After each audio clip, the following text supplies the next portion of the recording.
Welcome, guys. Got another arena open today. Um, I was just having a just look at the two options in terms of prizes. So for the best of one version, you keep playing till you have three match losses. You get gems after five wins, so you kind of got to go 5 and 2, and then you lose. You'll stop there. So, but you need about a 70% win rate to get into the prizes. Let's say, well, let's say an overall 60% win rate. For best of three, you only have one match loss available. But if you win your first match, you get 1,500 gems. So to me, this is a bit more attractive. I don't have a huge amount of time to play, so um, I would rather go for this one today. I think I tried best of one last time, so I'm gonna give this one a shot. So it might be a quick video, but we'll see. I did have success once before in. Okay, let's see our rares. Okay, I've got a Fountainport again. This is quite nice, really. Quite good. It's very good, really. Utility land, so it can for 4 mana you can make a treasure token, 3 mana and pay a life. You make a 1/1 fish token, or you can pay two, sacrifice a token to draw a card. So it's basically a tome in the form of a land, but you're drawing a card every other turn. That's still pretty good. Potentially making a chump blocker every turn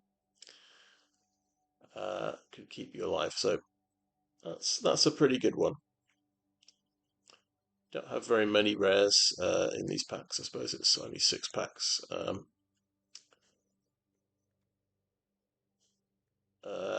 Yeah, let's look at Ygra, Eater of All. So 6/6 ward, sacrifice a food.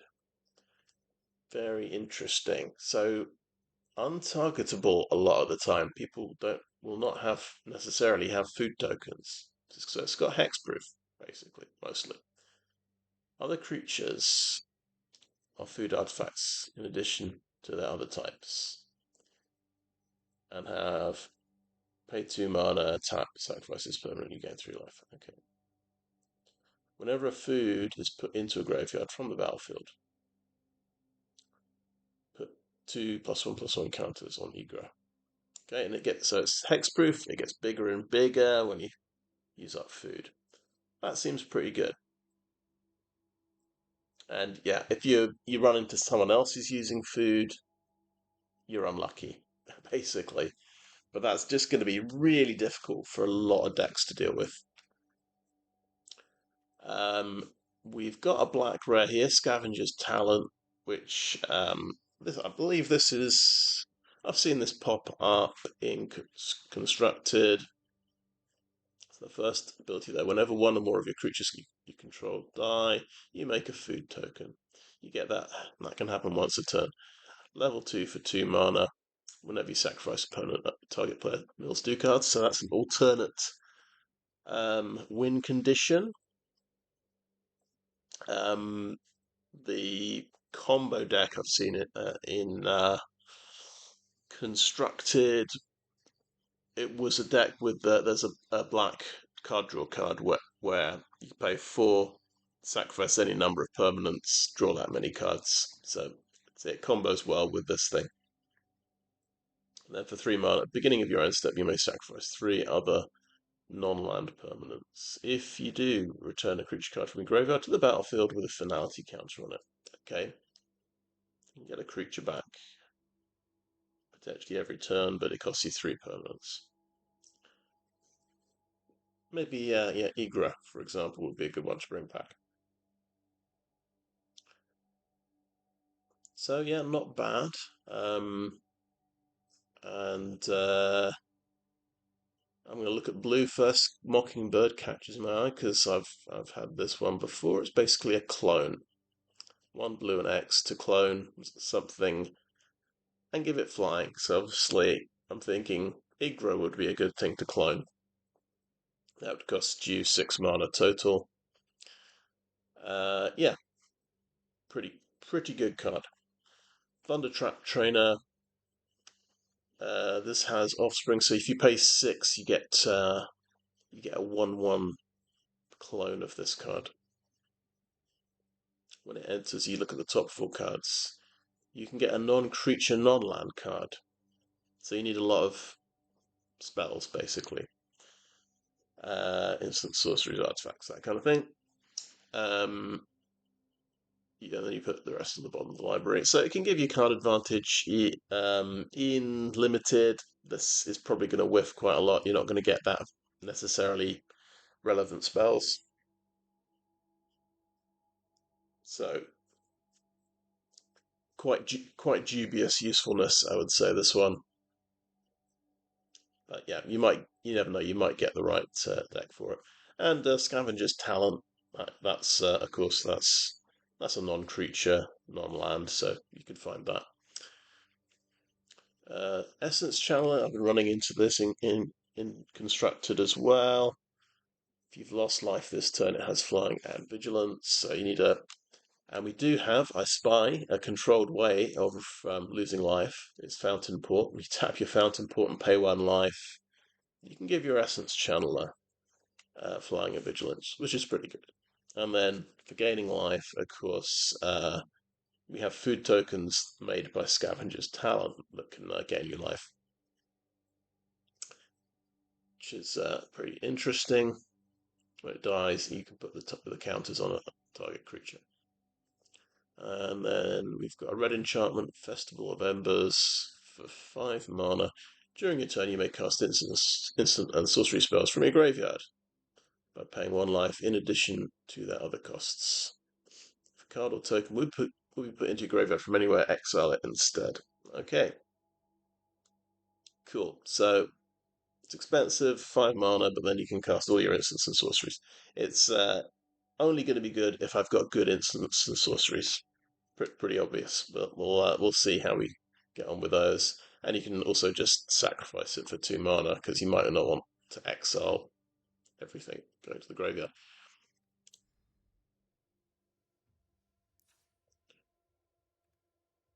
We are going to we'll look at those rares again.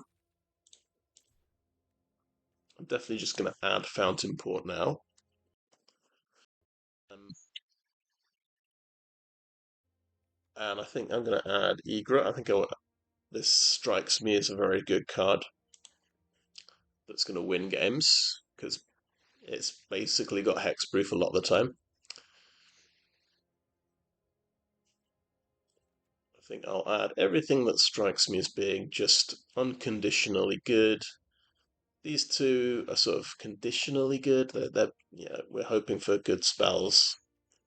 Essence Channeler might be all right as well. Okay, I thought I'd just look at the rares again first. And then we'll go color by color. Lupinflower Village uh, is just a better land, really, isn't it? White mana can only be used to cast on creatures. Well, I mostly just play creatures, so that's obviously going to be playable. We're looking for playables, really, or maybe build arounds. If you, I'm looking for evasion creatures. I'm looking for removal spells, so Sonar Strike is a good example. Let's find an evasion creature. Evasion creature, Shrike Force, has flying. And we're also looking for bombs. Um, and yeah, a bomb, unhelpfully, it's you know a bomb when you see it. but it includes things that give you card advantage repeatedly every turn. So what's anything that's a sort of one-way howling mine potentially that lets you just take over a game if it's not answered. Sometimes it's just growing creatures that get bigger and bigger, harder to deal with. But I spy another flyer here, so we're going to grab that. Carrot cake. I'm just thinking about carrot cake. I think it's pretty great. So you get a couple of 1/1 rabbits out of it. You get to scry. You get to gain life. Does little bit of everything. I think it's really good.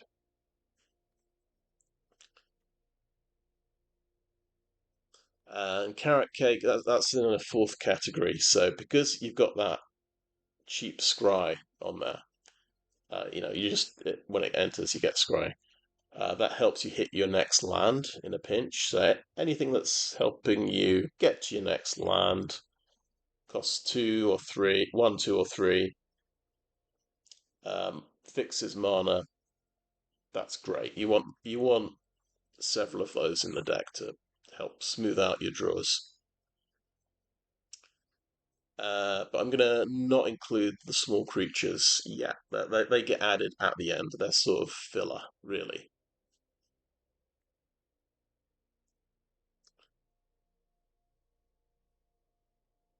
Intrepid Rabbit only costs one to offspring this, and they'll pump something by a couple of things by +1/+1. That's pretty good. You've got Rabbit response here, so this pumps the entire team. And I don't include these because they are combat tricks. They sort of rely on you having a creature to do anything. So I try and keep away from these. It's obviously it's got conditional power. If you've got a big team of guys, you might chuck one of these in the deck because sometimes they'll just win the game. Star Charter is another flyer, another flying bat, 3/1.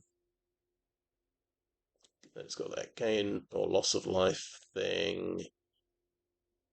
You can look at the top four, get a creature with power 3 or less. So I mentioned bombs. This is an example of a potential bomb. If you can gain or lose life, if you have control over that, this potentially is drawing you an extra card every turn. So that's really good. And we've got another flyer. We've got lots of white flyers. Veteran Guardmouse.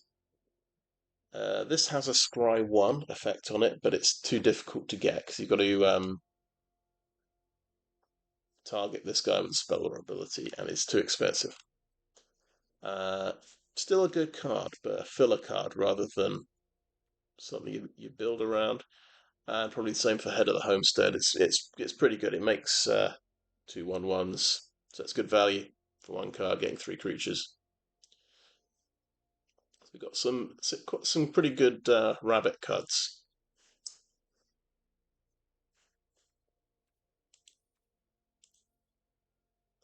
We'll have a look at blue.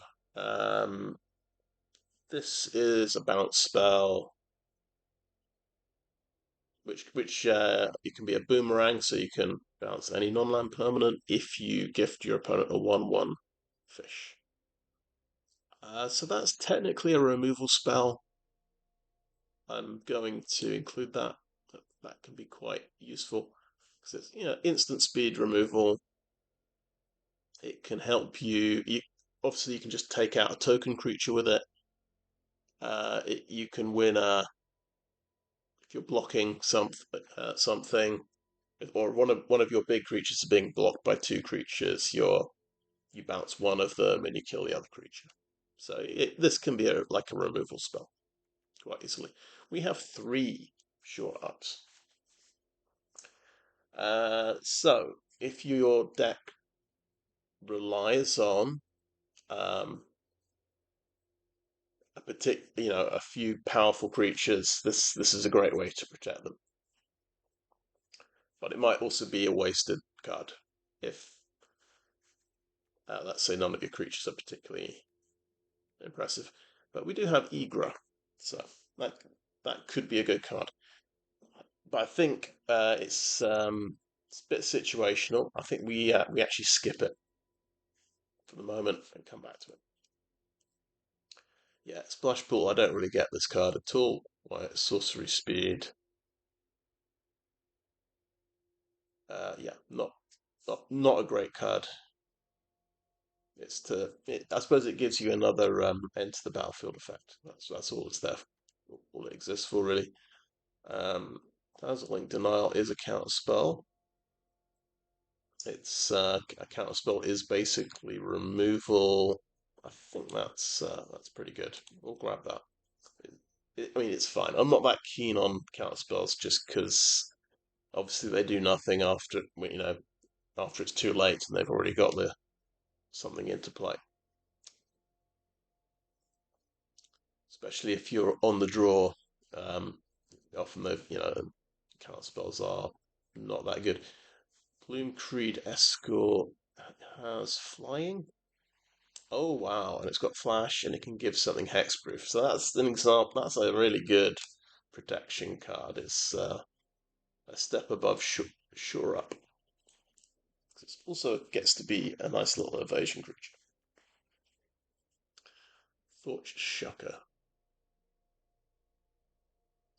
Okay, so this guy can draw you a card, but you need 7 things in the graveyard. I think it's a little bit. If it was easier to draw that card, you might consider that guy. But I think we can call this guy filler. Definitely, I think we're calling the trainer filler for the moment. Okay, more flyers, and you can get 2 of them, and you can give something flying when it comes into play. Yeah, that's pretty good. Mind Whisker. Oh, as long as 7 or more cards from your graveyard and creatures your opponents control get -1 power. Just forever. Quite like that, though.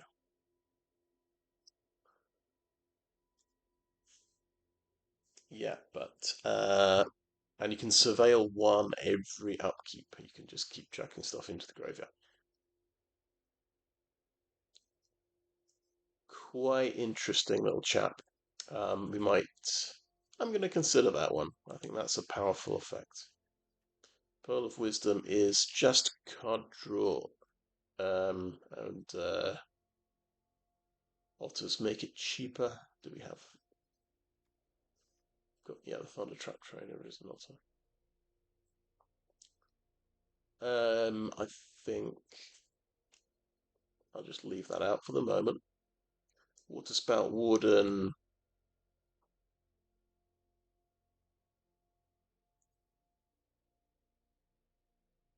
So that just gets to have flying if something comes into play on your side. I think that's going to be good. That's going to have flying most of the time. Splash Lasher. That's stun something, so that's removal. That's good. Mind Spiral, it's expensive, costs 5. If you give them the fish, you can stun counter something. I feel like that's good. It's sort of removal and it's card draw. I think maybe, yeah, you might want to play 1 or 2 of those. Calamitous Tide bounce is 2 creatures back, and you draw 2 and discard a card. I think that's good. I think it's good removal. And the Pond Prophet is good. It just draws you a card. See, you definitely want the Pond Prophet over the Thought Shucker. That just always draws you a card. Um,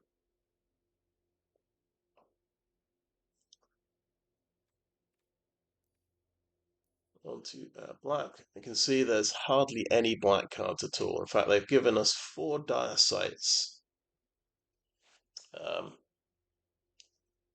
black card draw card. I think it'd be a bold man who played all four of those.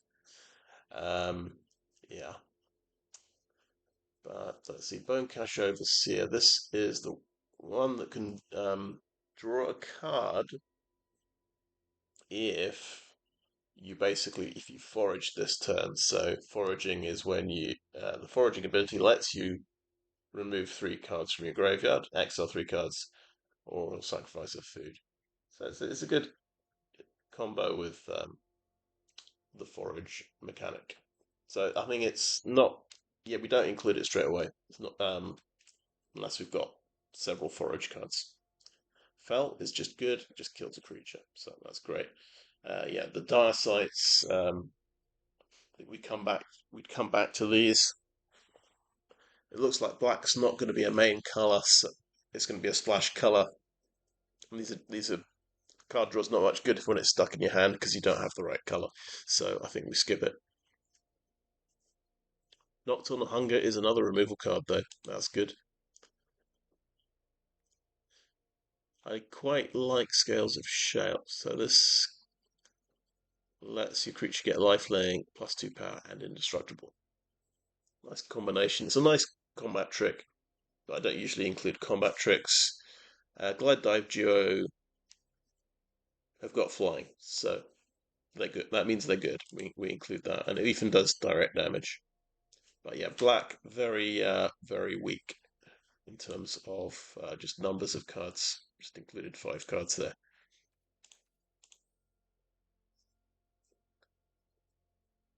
That's then red. We've got 4 roughshod duos. Actually, these things have got trample, so that's an evasion ability. I think we include all 4 of those potentially. Blooming Blast does 2 damage. You can gift them a treasure and deal 3 damage to the creature's controller. Yeah, that's good. That's instant removal. Sazakap's Brew is discard and draw 2, which is okay, but we skip it. Excuse me. Take out the trash is 3 damage. Pretty good. Kindle Spark Duo, tap to do 1 damage. And you can untap it whenever you cast another creature spell. So that's quite a nifty direct damage card. So direct damage is like evasion. I'd argue it's an evasion creature. So I'm going to grab that. Wildfire Howl. This is a sweeper, so 2 damage to each creature. So this is instantly really good if all of our creatures are 3 toughness or higher. It's removal. We might cut it from the deck if everything we're playing is small, but Frilled Spark Shooter, 100% yes. So it's not only got evasion, it's got reach to block my opponent's flyers, so that's fantastic. Festival of Embers, we're still not quite sure if this is going to be good. How many instants and sorceries? We've got 6 and 5 we're looking at. Still a bit dubious on this card. I wouldn't include it yet. The Junkblade Bruiser has trample. Fantastic. So that's another evasion creature. There's that Guardmouse again. So arguably, if you can easily give your Guardmouse first strike, that's the difficult. A 4/4 first strike is difficult for your opponent to deal with. So it's like it's got pseudo evasion. They've got to probably chump block to stop that guy. But we'll come to that and have a look at the green. Green is looking healthy. Good chunk of cards here. We might go green white, possibly, or green red. Or actually, blue's quite strong. Apparently, I've got 12 blue cards. We've got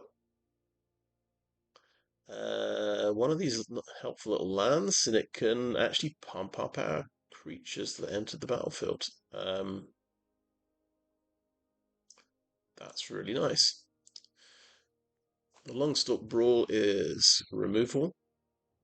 It's a fight spell, and you can pump up your creature if you gift a fish. So that's good. It's removal. Bushy Bodyguard. So that's a forage card um, with offspring. It's not bad. It 4 mana to get a couple of 2/1s is okay, I think, but it's not crucial. Hunter's Talent is a removal card. It does a punch effect, so where you just take the power and do that to somebody. Then at level 2 you can get Trample, so it's giving evasion, and at level 3 it's potentially doing card draw. I think it's a really good card. Peerless Recycling. You get a permanent card back, or two if you gift a card. I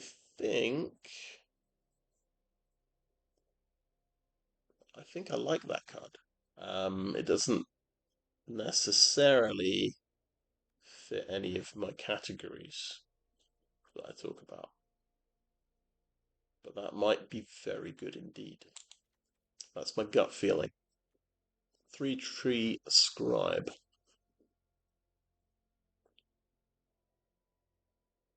Right. So when creatures leave the battlefield without dying, so if they're exiled, I presume dying means going to the graveyard. So again, exile would. So interesting, sort of pumping up your creatures. So, I'd come back to this though. If we were green blue and doing a lot of exiling, that becomes better. We've got Clifftop Lookout, which has reach, and it puts a land into play. Fantastic. Very good indeed. So it's card advantage, it's blocking flyers. Great. The Heaped Harvest is a ramp card, and it ramps twice as well. You can get two lands out. I think that's fantastic. And it's giving you life points as well, so you're doing a bit of ramping, you're um, building up your life total a bit as well. So maybe hopefully you survive getting run over by aggro. Honored Dray Leader, Squirrel Warrior with Trample. It gets +1/+1, +1/+1 counter for each other squirrel or food you control, and then gets bigger if you have squirrel food. So let's think about that. Do we have that much food? Do we have that many squirrels?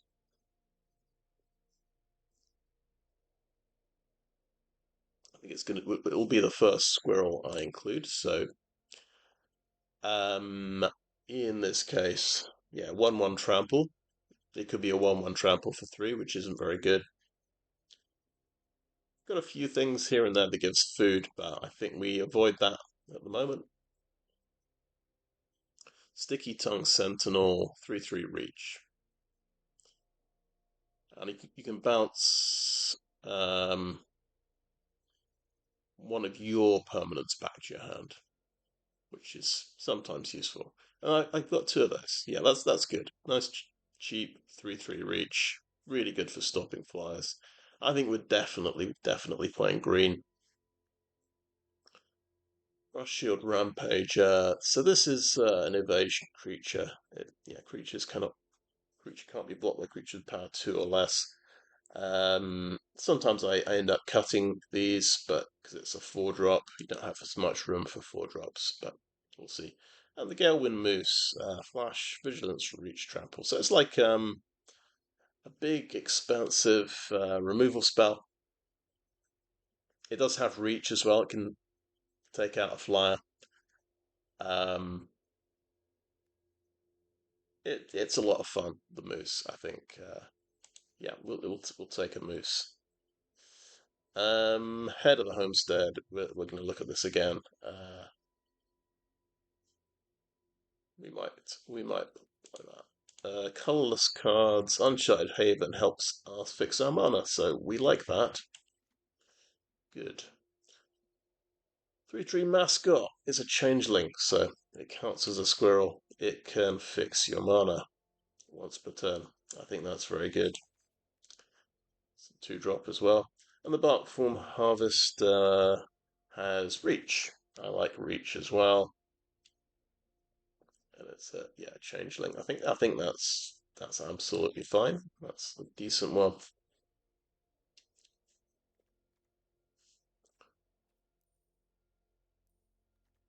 And we'll just look at the situation.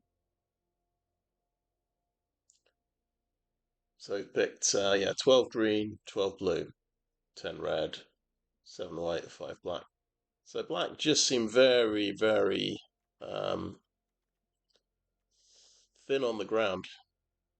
It's a shame because we've got the scavenger's talent in black, and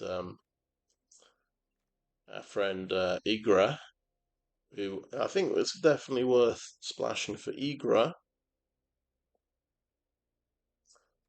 but we might cut down on the other black cards. You could splash for the Glide Dive Duo as well because it's 5 mana. Um, but it sort of doesn't make sense to me to splash for any cheap cards, even if they're really good removal cards. Or Scavenger's Talent doesn't make much sense, really. Yeah.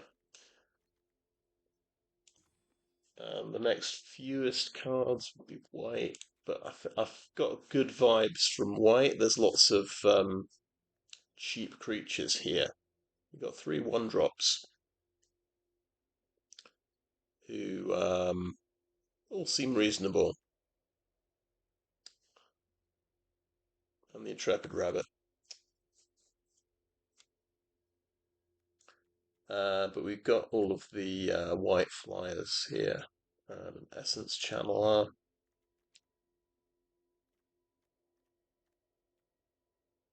Star Charter seemed like maybe a bit of a bomb. If we could do life gain, life loss.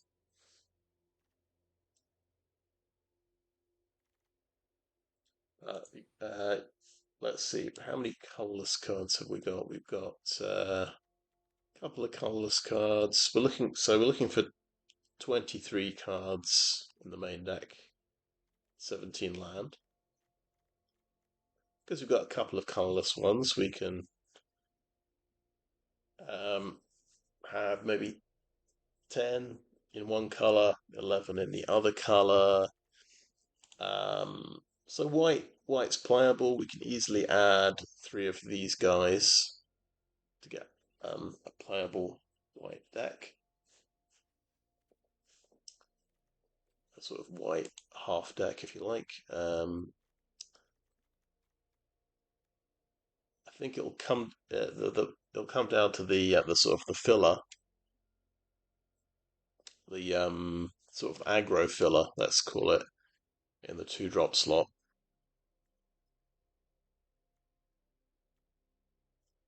So Essence Channeler could be pretty good here. A nice big growing threat for 2 mana. And that's sort of up against. We've got blue's got a bounce spell. Yeah, a counter spell. I'm not excited about counter spells. But you've got the bird scout, which can save things.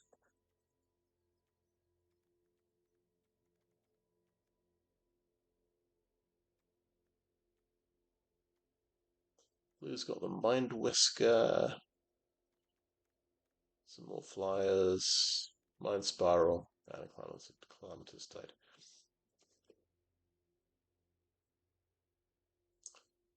Let's cut blue.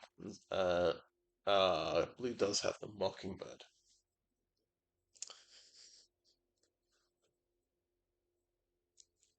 Let's splash for the Mockingbird and cut the rest of the blue cards.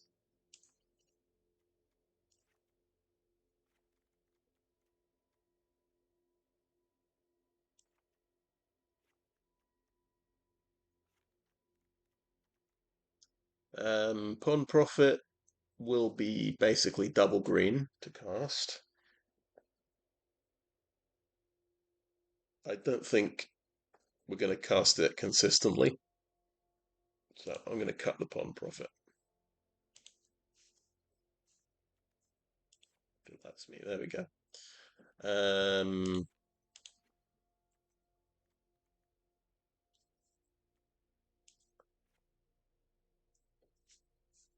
And then we've got to decide if red is better than white.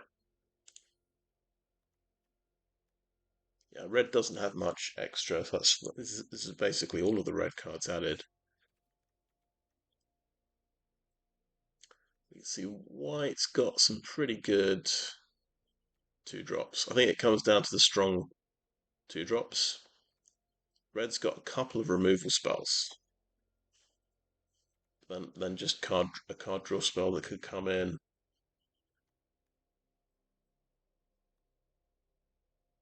Lots of roughshod duos. And then you've got Wildfire Howl, which probably kills most of your creatures. There might be a build where you just play 3 toughness creatures, but it might not be good.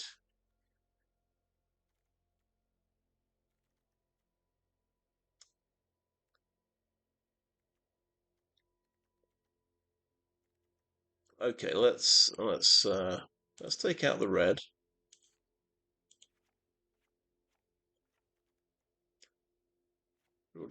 Broad Spark Shooter is good, but it's it's a bit like Sticky Tongue Sentinel.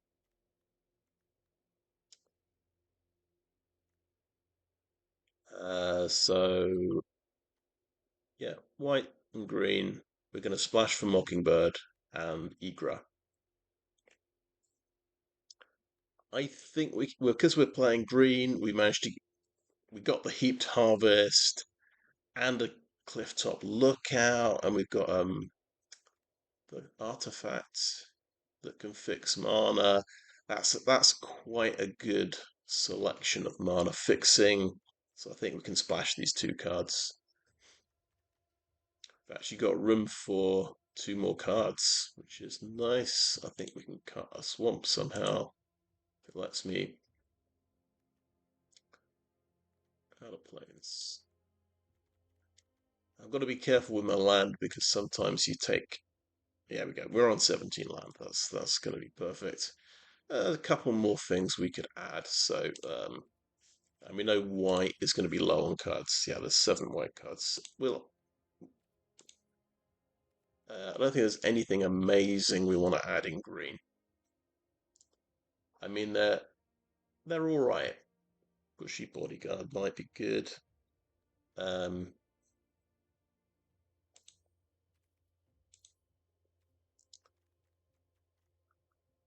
but potentially we can have a 1-drop.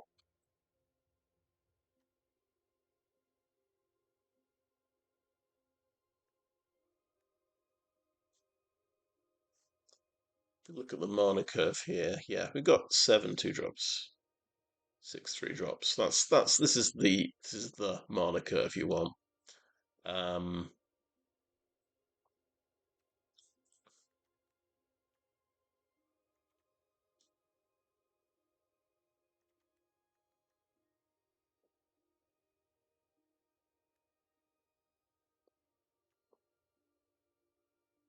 so just for example, you could go. Let's have these 2 1-drops, but I'm not 100% on that. So I want to get it to a stopping point. So that's a decent first pass and a deck. I do like green quite a lot. It's got a couple of ramp cards. I was just checking that's a ramp card. It does put the land into play. The Clifftop Lookout. It lets us splash for our two of our bombs, Ygra and Mockingbird.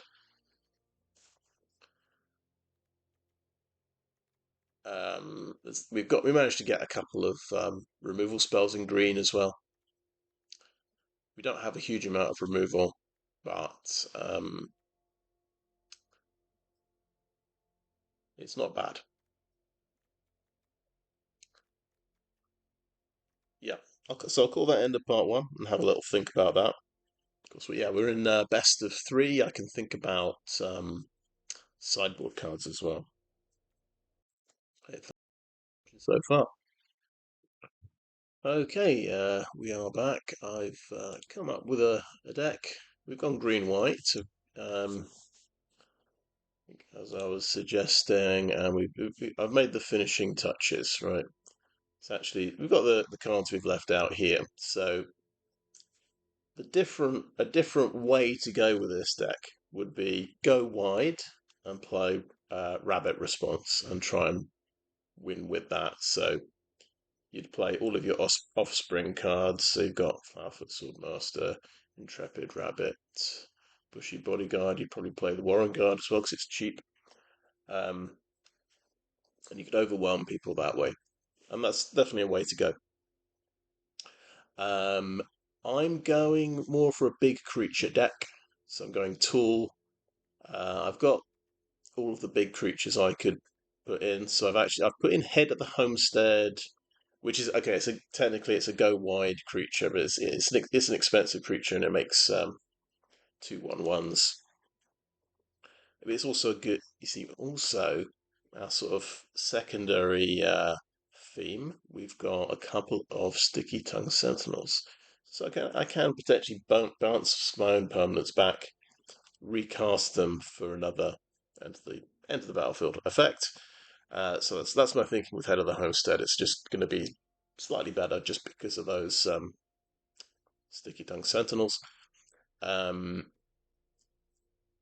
yeah, so we've got basically a couple of ramp cards. We've got Clifftop Lookout, Heaped Harvest. This will help us get to our 5 drops and our 6 drop. That's my reasoning. Other than that, I've got a few white flyers. I've got a few of the bats. I've got a few green reach creatures. So we should we've got we should be able to deal with flyers pretty well. Um, we might not do so well on the ground. I'm probably not going to have as much power and toughness. Um, that's going to be potentially my weak spot. We don't have much removal. I've got Sonar Strike. I've got a couple of fight spells. Uh, but we'll see. We'll see how it goes. We've got, let's see, 17 land. We have included 1 island, 1 swamp. And we'll see how that goes. Let's see. Yeah, we've got 7 forests, 6 plains, basically. White sources. Oh yeah, we've got a couple more green cards than white cards, but that's fine. And I think we'll go ahead with this one and just see how we do.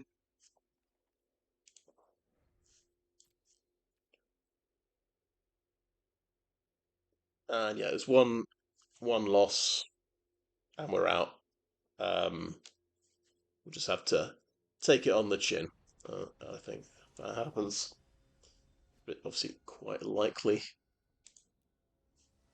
Audio. Let's actually have some sound.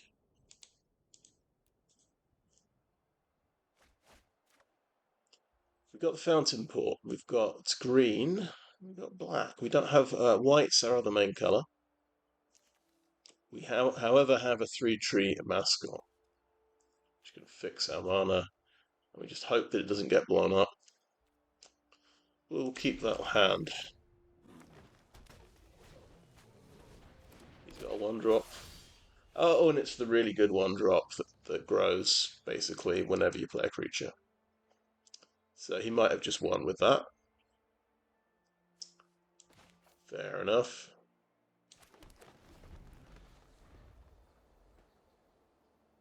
Mockingbird can copy any creature on the battlefield. Let me guess. Oh, Frog Druid, so it pumps up your Frog Warrior. Then you got 2/1 drops, so you pump it up twice because that was. Oh, the Sunshower Druid, my mistake. That is effectively putting 2 counters on him. So we just lost there, pretty much. Oh, we did draw a Plains, so that's nice. Lucky us. We just got hit by 3/3 on turn 2, which is not great and limited.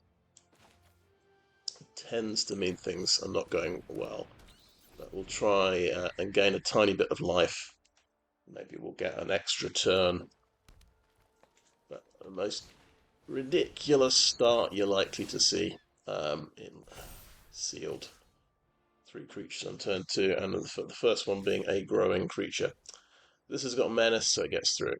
So that's 5 damage.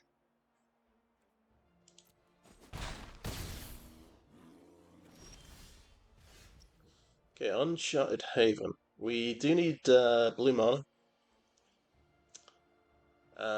If we went for 3 mana, we wouldn't be able to play our Mockingbird.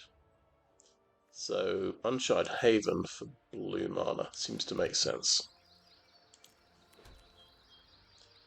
And I think Carrot Cake seems to make sense as well.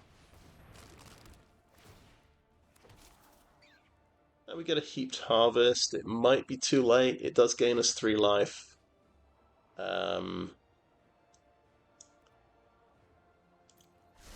Let's see if we can get away with a Carrot Cake. We kind of need a removal spell. Maybe I should have got rid of that.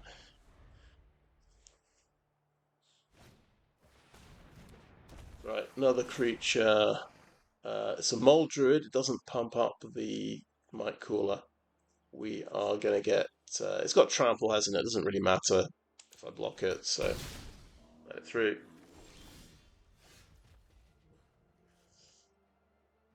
So we have our Swamp. Yeah.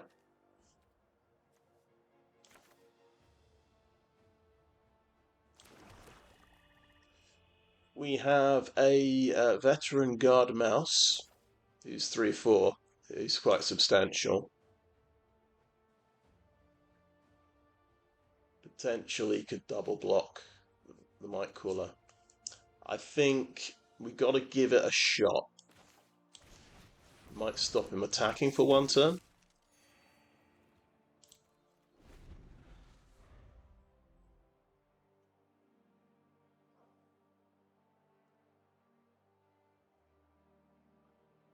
We could even copy our Guardmouse next turn if it's still alive. He might. I'm assuming he's got a removal spell in his hand, of course. Yeah. I mean, that's quite reasonable, though. Of course, he's got a removal spell. He's been through a quarter of the deck. He just managed to get some really good cards. Some other really good cards as well. Okay, so you're attacking like that. I don't want to lose my bat here. What's the deal with this? Is that just dead when I block it, or am I missing something important? I will just block that. Yeah. Take 6.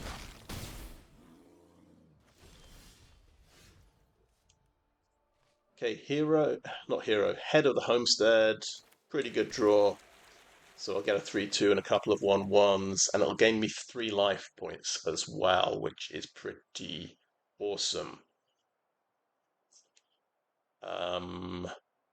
Yes.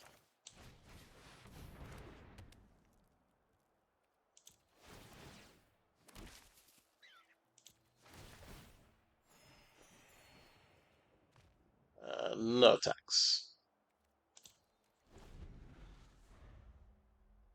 We can... we'll need a 6th land. We could copy that, potentially. That's now a 5/5. And I can trade off with it. He's not attacking. Isn't that interesting? Um,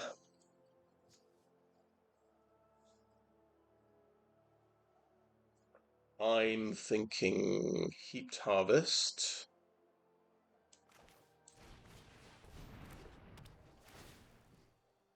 Dig out a land.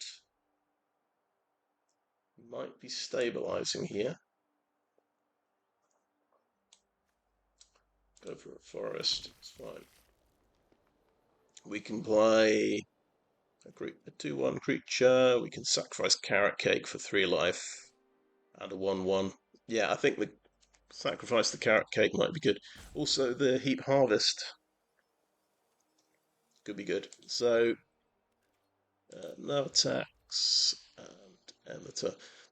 What I'm forgetting about for a second here, Rust Shield Rampager is a problem because I can't block it. Apart from with Head of the Homestead, I can't pump up Head of the Homestead. So that's a bit of an issue.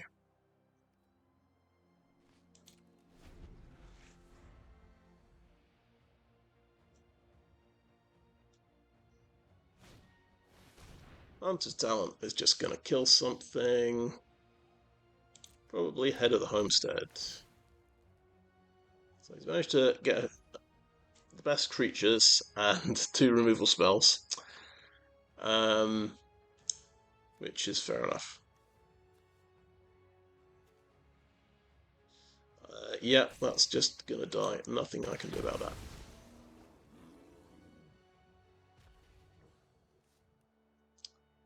So he's going to swing with the 5/5.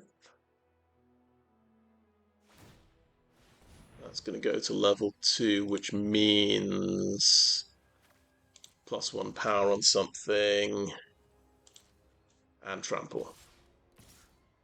I like how he could do all of this with 3 mana. Well, I suppose he's got 4 because he's got the mana dork. So that's going to do 5. Okay, I think we can only really do the Carrot Cake here. Galewind Moose. Now, there's a card. Don't know if we can survive, but we can't block the Rampager. Mathematics-wise, we have to, I think, chuck everything at the Might Caller to do him 5 damage. We just about survive. We take 6 damage.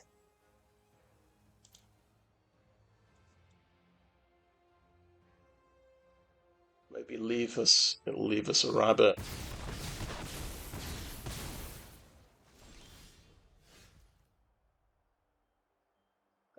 What will Galewind Moose do? It will block the Rampager, and then he's got that's potentially 3 damage he's coming in with.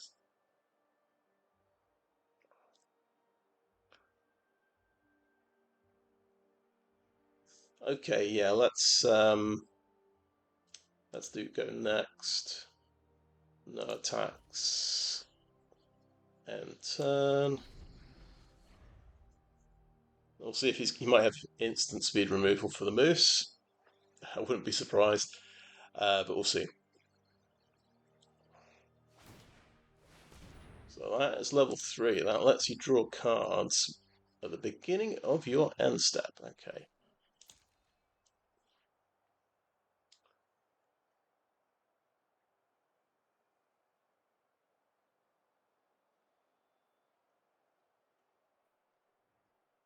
Is he guessing I've got a Galewind Moose here? Did he do it? He guessed I had a Galewind Moose. I can't believe it. Okay, well, we'll say well done. You guessed correctly. We lose a rabbit token, but we take out a creature. It's not got a death touch, has it? No.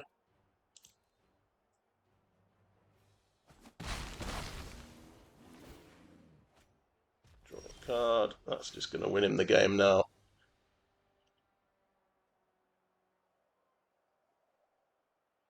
Okay.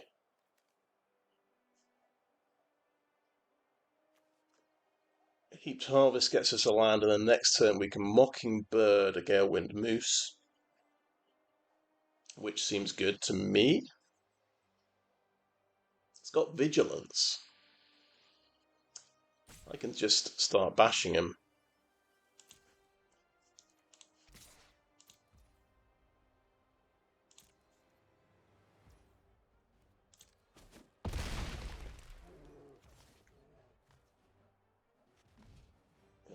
Okey-doke.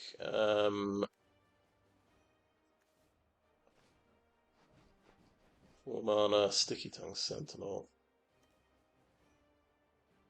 I suppose I could Sticky Tongue Sentinel that and replay it.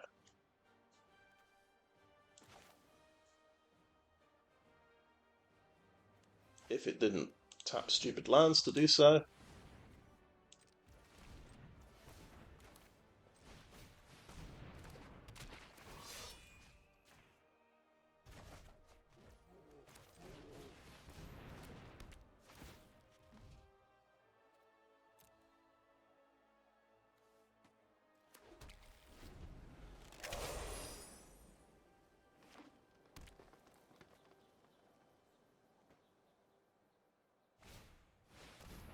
Oh, he's got a big creature now, and that thing has Menace and Death Touch.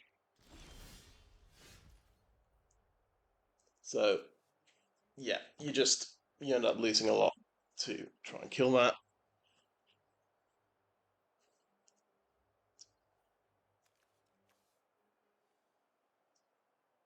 Essence Channeler can get up to 3 power, I believe. And we can double block the Hulk Burster. We could see if he wants to just trade. I think he's got. Let's see, and that's difficult for me to clone as well.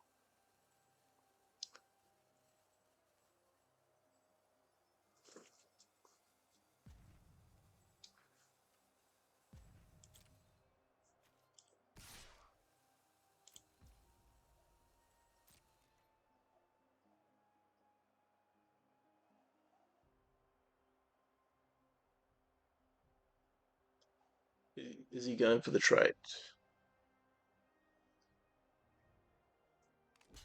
Thinking about it, yeah, he's gone for it. Okie doke.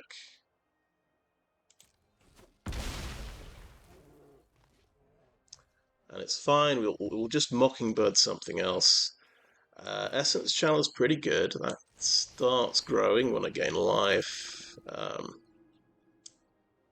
Think I'll play out my stuff here. I'll still have 2 mana for the Heaped Harvest, which will be good. And end the turn.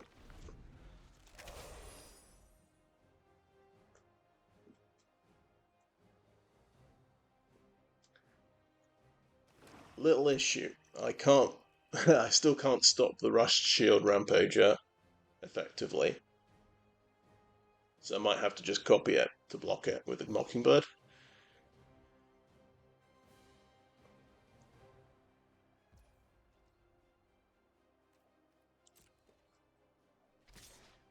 So I might have, yeah, might have made the wrong choice there. Attacking with the Moose, it might have been better on defense, honestly.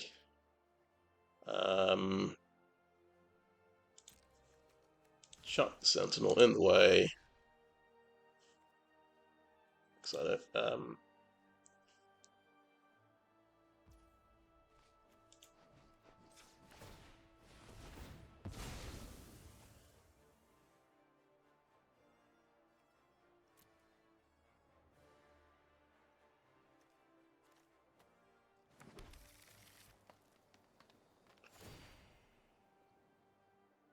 and there's an argument to not chump block, because then I've got a block next turn.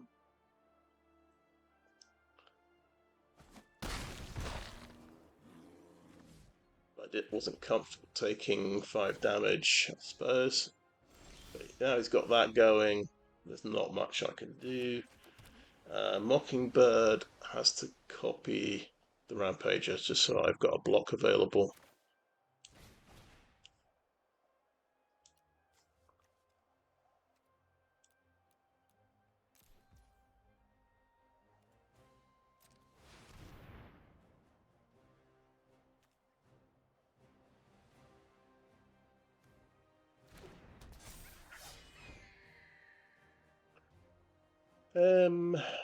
So that's going to be blocking. And do I want to attack with anything? Maybe I could attack with a 3-tree mascot.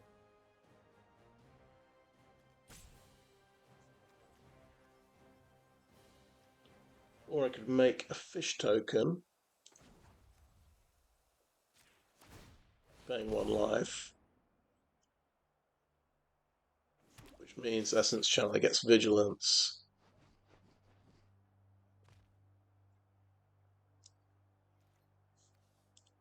Attack for 3. Makes sense, I think. But he's got Galewind Moose as well. That's why he, yeah, had, oh, well, okay then. Yes, let's put my tokens there. But we're facing a Galewind Moose now, so. And he has another Hunter's Talent, of course. He has 2 of those. Wonderful. Let's got to remember our time here. 17 minutes left. Looking like we're going to need all the time to win the last 2 games. And that's got Trample as well. I should just concede the game to save time, but I don't know. It's, yeah, 9 damage through. Right, so he's got a good deck. He had the feeling he had the perfect start there. So a very powerful start, and backed it up with removal to when I tried to equalise. The only thing there was I thought I was doing well, and I thought I could trade my Moose for his 6/6 Menace Death Touch, but maybe I should have held it back a turn and tried to Mockingbird my Moose, and I could have blocked his 6/6 Menace Death Touch with a couple of 3 power creatures. Right, I don't think I'm going to wildly change the deck here.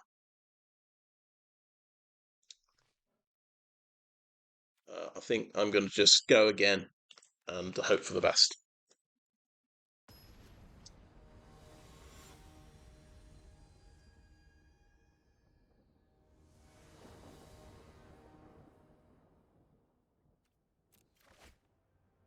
Okay, we've got green, we've got white, we've even got blue.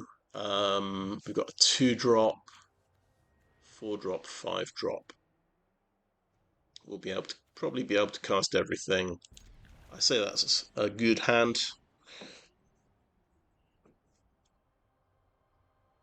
Good enough.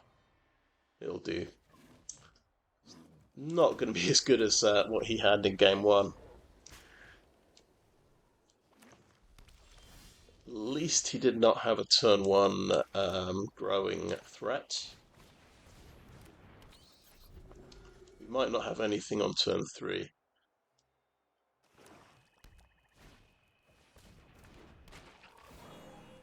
Okay, that's a blocker for him. Oh, we're so lucky we managed to get a 3-drop.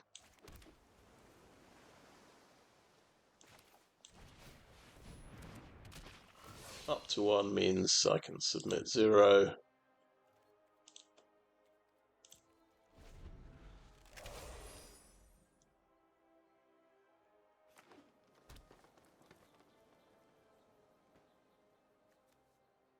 If I hold on to the Rampager, I might get to do the Offspring later. This will be removing something from my hand.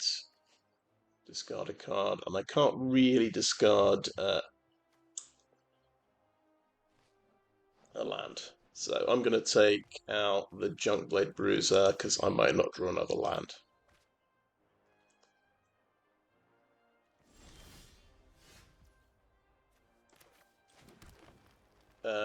Star Charter seems good. Right, so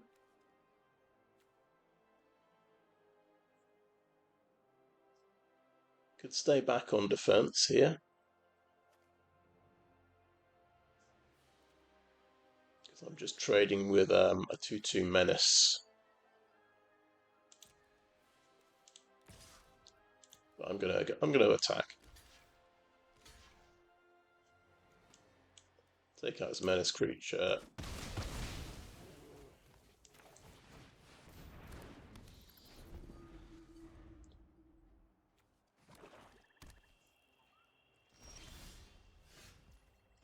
Oh, we get head of the homestead. That's nice. We're gonna attack with flyer.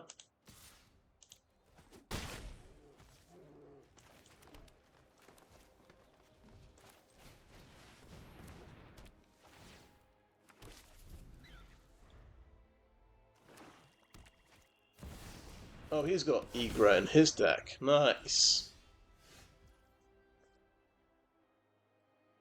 Ygra does not have reach.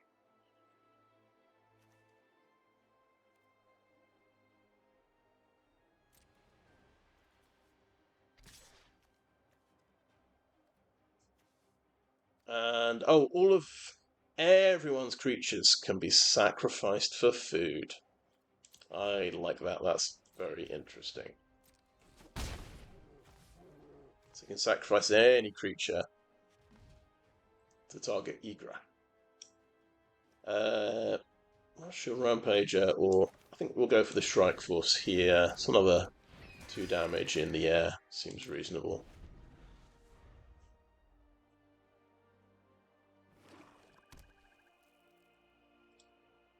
Remember, he can sack a food at instant speed.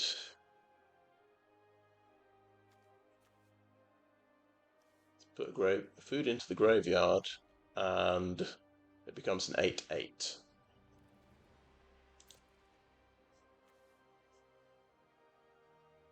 Doesn't have trample. I think jump blocking might be the order of the day here.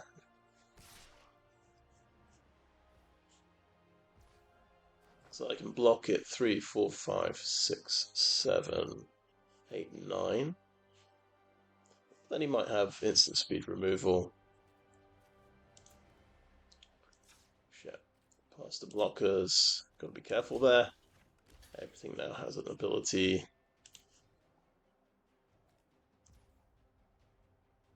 Oh, and when I sacrifice a food, he gets bigger, so I'm not gonna sacrifice a food. That seems. Except my essence channeler gets bigger as well. And my creature is still a food, so I should have sacrificed it. Of course. Never mind. We're learning how this card works. We might never get a chance to play my version of Ygra, which is unfortunate, but there you go. Rush Shield Rampager, excellent. We can offspring that.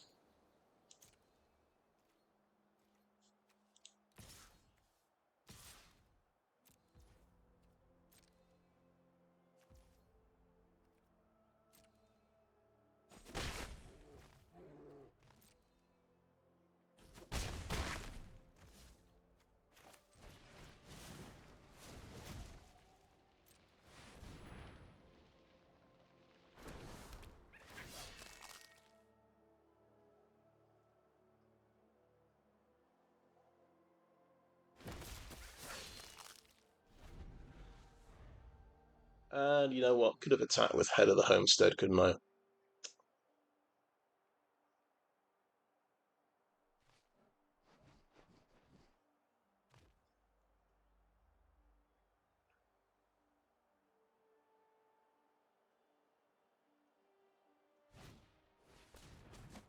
Okay, flyer is taken out. And he grows to 10/7.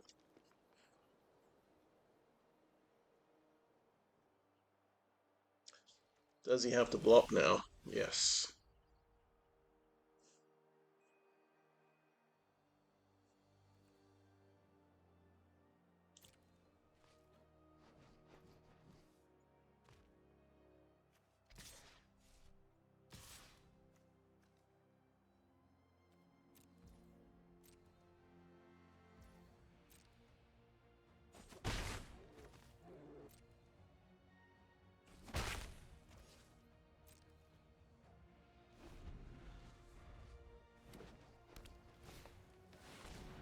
Not a huge creature.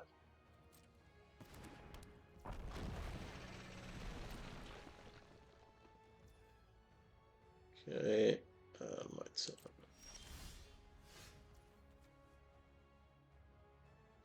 Lupinflower Village. That can help me find a creature. Might sacrifice that end of turn.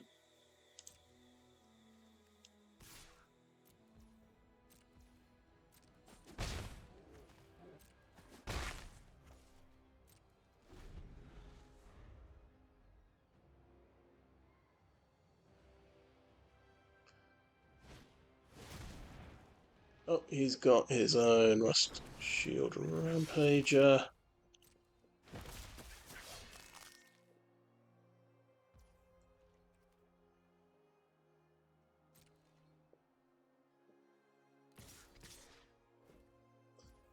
Okay, so I've got a chance of killing Hulkbuster Swarm.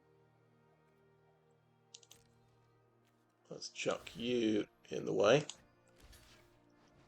I think I want to chuck Head of the Homestead in the way. And I'll chuck a Rabbit in the way of that one. Blockers.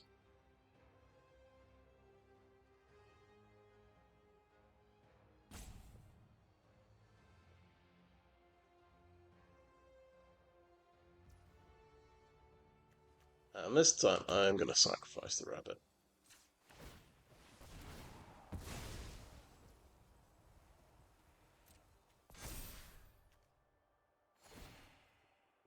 Essence Channel will grow.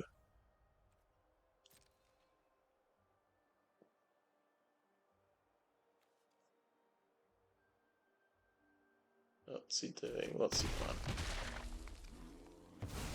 All of those grow. Ygra will grow an enormous amount. 1818. Remember our Lupinflower Village.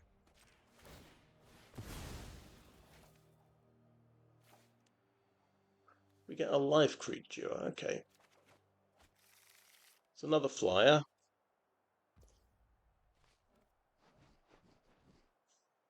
My turn. Oh, a Galewind Moose. So we have a very suspicious turn where we could play Lifecreed Duo, but we decline.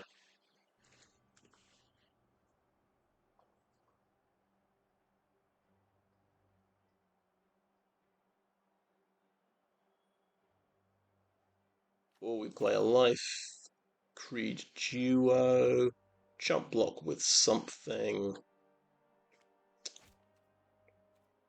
Okay, let's attack with a Shrike Force.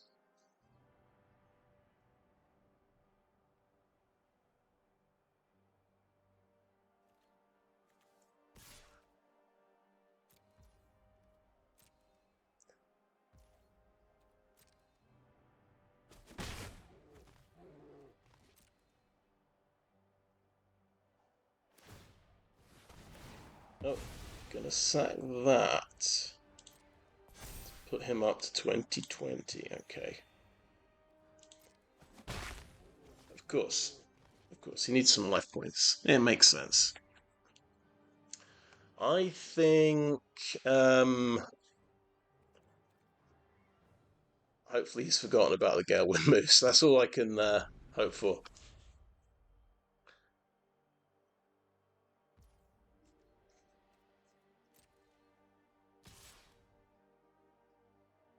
Is he attacking with that? No. Okay.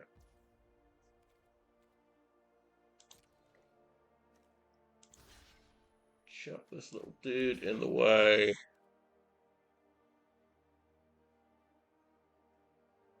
Doesn't have trample, does it? Definitely doesn't have trample. And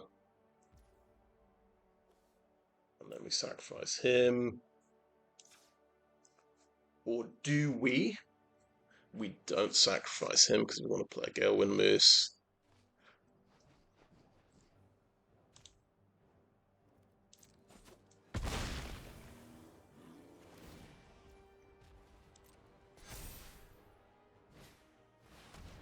Oh, you got a second one. I'll come off it. That's so frustrating.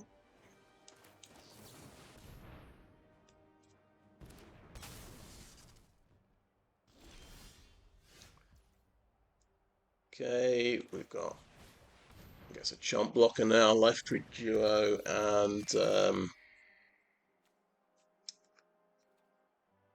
think I'm just going to attack with a moose. I think that's fine.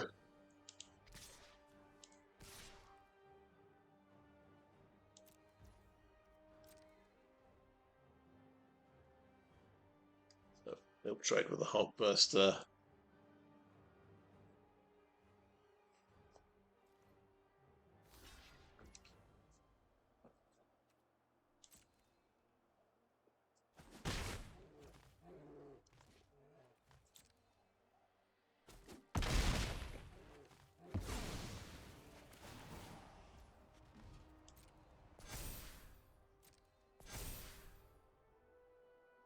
Okay, so I guess I've got 3 flying damage. So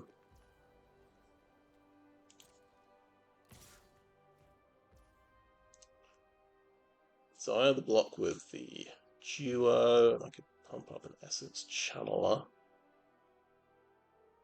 or I could attack with 3, lose the Essence Channeler. Oh, when the Essence Channeler dies, guess what? Yeah, it puts its tokens on something else. But he's got enough things to sacrifice that he stays alive. Okay, past the blocker. We'll chuck in the Lifecreed Duo. Yeah, 1 blocker.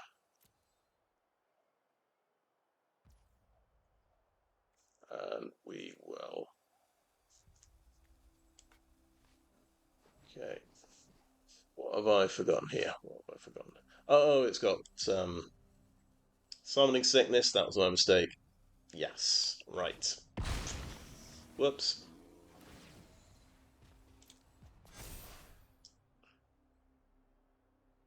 Never mind. Never mind. Somehow I think it may not be my day.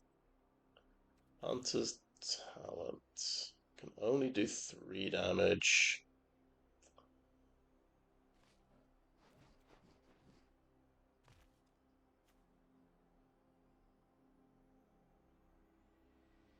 For something. And I don't really have any clever tricks. Except I can play. I can kill 1/1. Let's kill a 1/1.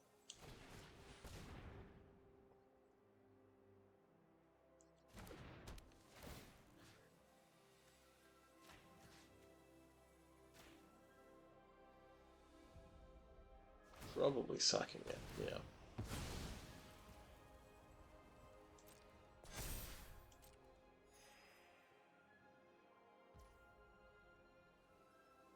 We can pump that up.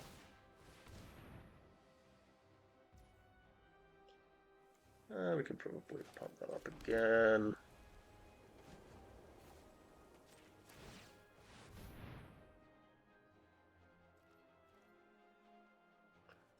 Attack with a Shrike Force. It does 4 damage.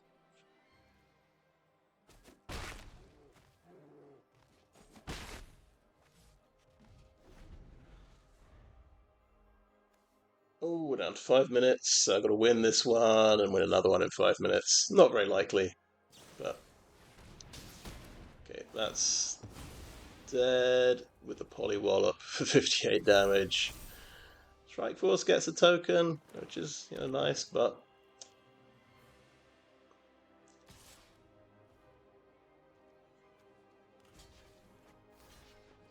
we were kind of relying on that Shrike Force to try and win the game, unfortunately. Now we need chump blockers. Chump blockers. There's a chump blocker. Okay.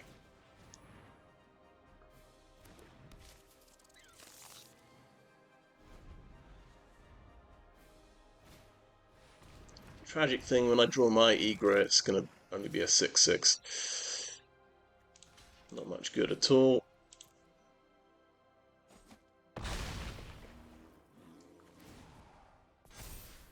It will let me draw an extra card. I couldn't even draw my own Ygra. I had to die to a 36/36 Ygra. Well, you see, it'd be even more frustrating because I didn't actually have black mana for the Ygra. So that's the black mana.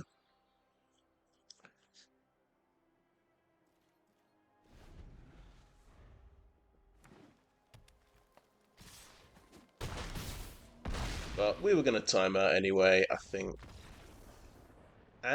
making every permanent a food permanent is complicated. It adds a bit of complication there. There was definitely a few misses there where, because of that extra ability on every single creature, that only works, of course, if they don't have summoning sickness. Um, I could have sacrificed them and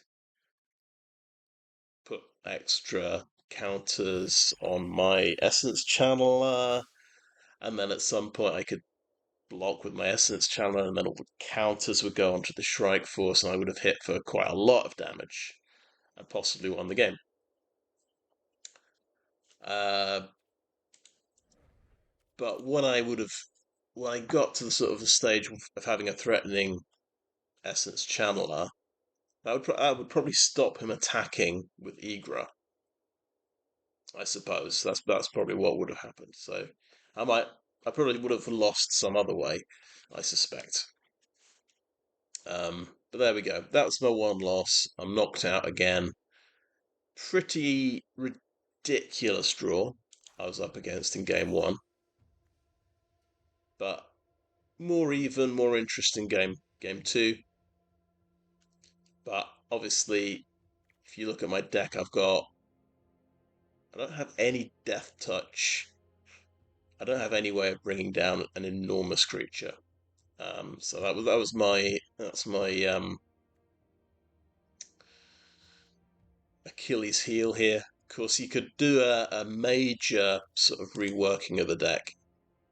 I mean, I didn't after game one. I didn't know he even had Ygra.